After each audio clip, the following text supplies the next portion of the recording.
Speaker is the Honourable the Minister of Police.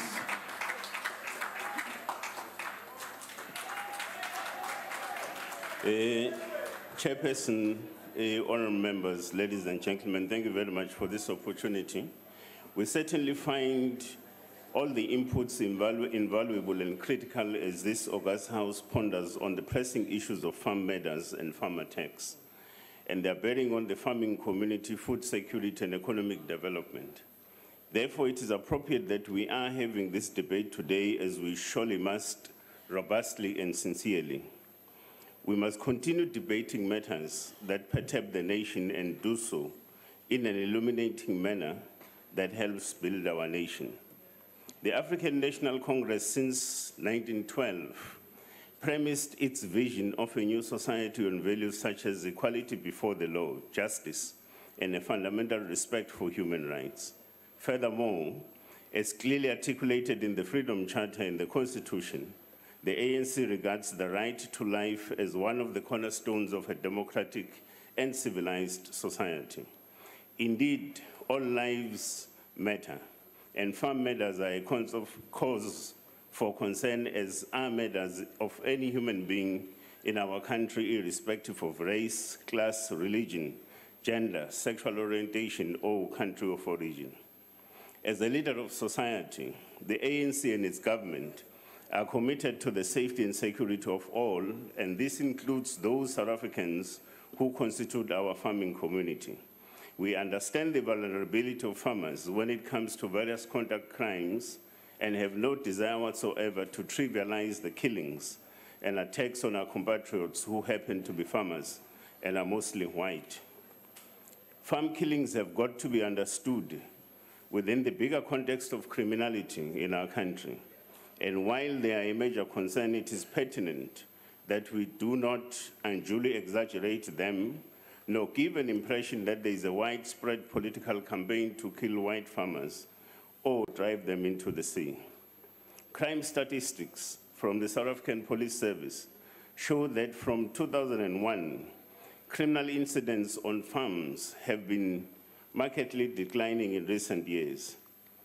In the 2001-2002 period, for an example, there were 1,069 incidents on farms with 103 murders. Meanwhile, in the 2015-2016 period, the number of criminal incidents decreased to 457, with subsequent murders reduced to 50. This represents a decrease of about 57% in the total number of reported incidents and a decrease of 51% on murders. A closer look at the 2016-2017 period, quarterly statistics reveal that both the number of reported incidents and the number of farm murders have been declining. In the first quarter, we reported 112 incidents with 19 murders. Those numbers were reduced to 102 reported incidents with 11 murders in the second quarter. In the third quarter, the number of incidents went down to 93, with the subsequent number of farm murders slightly rising to 16. The ANC government continues to use insightful crime-fighting strategies to ensure that our farming communities are safe and secure. A loss of life, ladies and gentlemen, is one too many.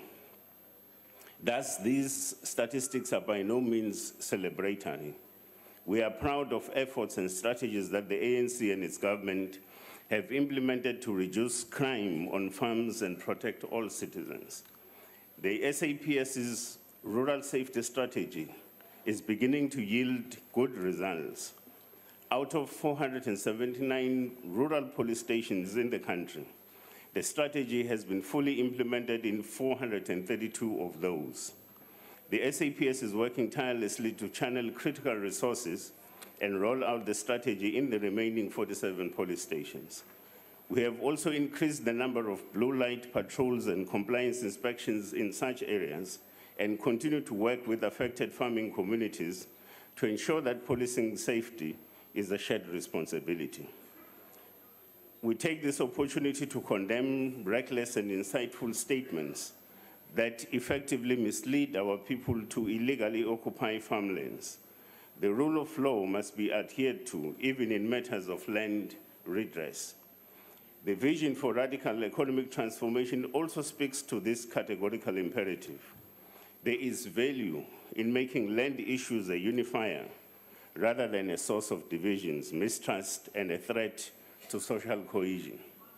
The founding provisions of our Constitution are set, among others, human dignity, the achievement of equality, and the advancement of human rights and freedoms, and further that all citizens are equally entitled to the rights, privileges, and benefits of all citizenship. Apartheid divided our people and allocated the benefits of citizenship in favor of the white population of our land. The architects of that evil system divided black people into subgroups on the basis of culture and language as a ploy to foster disunity and mistrust among them. Excuse me. Therefore, when the Constitution directs us to ensure equality and equal enjoyment of rights and privileges, it is also expected of us to look into how we frame the challenges of our time. For if we are not careful, we may find ourselves perpetuating a sense of exclusion and separation when we should be promoting inclusion and national unity. The apartheid inheritance of underdevelopment and underserviced rural areas continues to haunt us today. It therefore does not help to single out one particular category of our rural constituency, farmers, and discuss their safety and security challenges when such challenges actually relate to the broader rural constituency as a whole. Rural vulnerabilities which arise as a result in particular of the lack of police and other infrastructure such as roads, as well as the vastness of the landscapes of mission areas are features that characterize our rural context generally. And therefore what we should be highlighting are challenges and solutions that seek to resolve these difficulties, confronting all our people who live and or work in these areas. We all love our farmers, but our love for the farmers must not be parochial. This love must teach us to love and care for all our people in rural areas. It must develop into a universal love for all humanity regardless of race, gender, sex, or social status. Love that places the poor at the apex of our priorities, for they are by far the most vulnerable.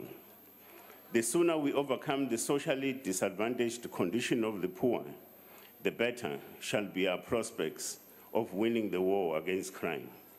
The Constitution allows us to develop beyond our narrow confines, to learn to love, protect and defend all South Africans and all human life.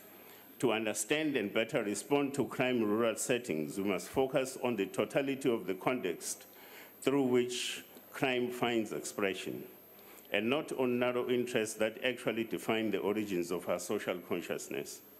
We must seek a good life for all, not systematically for some. A just approach shall assure us all of a stable future.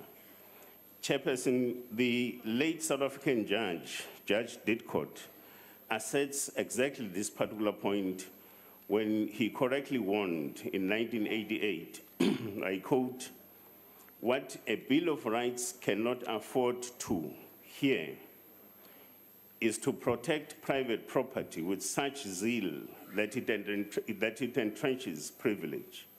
A major problem which any future South African government is bound to face will be the problem of poverty, of its alleviation, and of the need for the country's wealth to be shared more equitably," close quote. Thank you very much, Chair and ladies and gentlemen.